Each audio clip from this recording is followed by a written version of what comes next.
ich habe heute wieder ein DHL-Päckchen abholen. Und zwar habe ich auf letztes Mal gemerkt, oder mein DHL muss ich bei einer Apotheke holen, Päckchen. Gut, habe ich gedacht, ich gehe posten.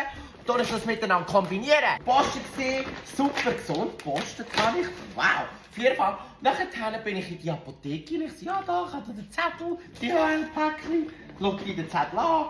Geht dort einscannen, sucht das Dreckspäckchen, kommt vor und sagt, Entschuldigung, Herr Carter, wir haben hier nichts für Sie. Ich so, dort erst mal, wie es so ist, halt Carter, Cyril Carter.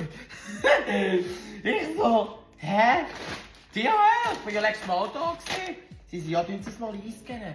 Wenn ich einscannen, anderer Standort. Ich so, mein Gott, wie viele Standorte hat die Hure DHL da in meinem Kreis? Also wirklich. Habe ich wieder 5 Minuten in die andere Richtung laufen, weil dann ist das mal mein Päckchen bei einem Handyhülle, Laden, Shop, was auch immer gesehen. Ich so, ja nein, oder? Ich so mit meinem Einkauf. Ich so, okay, also da habe ich jetzt gar keinen Bock drauf, bin ich zuerst schnell heim, habe den Einkauf dort hin, weil ich nicht gewusst habe, was das für ein Päckchen ist. Und dann wieder die Dänen geschult. Und ich dachte, mein Gott, da habe ich sich gefragt, so, wie viele Standorte hat das DHL?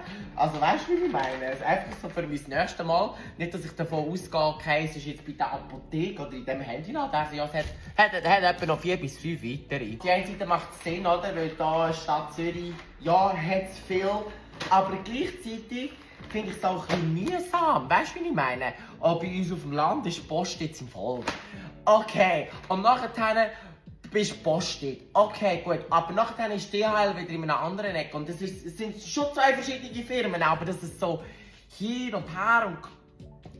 Ich weiss auch nicht. Sind wir gespannt? Ich bin da heute wirklich sehr gesund gesehen, was ich da alles gekostet habe. Zitrone, Salat, Erdbeere, Magenquark habe ich noch gekauft, Bananen und Avocados. Das einzige Ungesunde ist 2 Coca-Colas und eine Tüte Chips.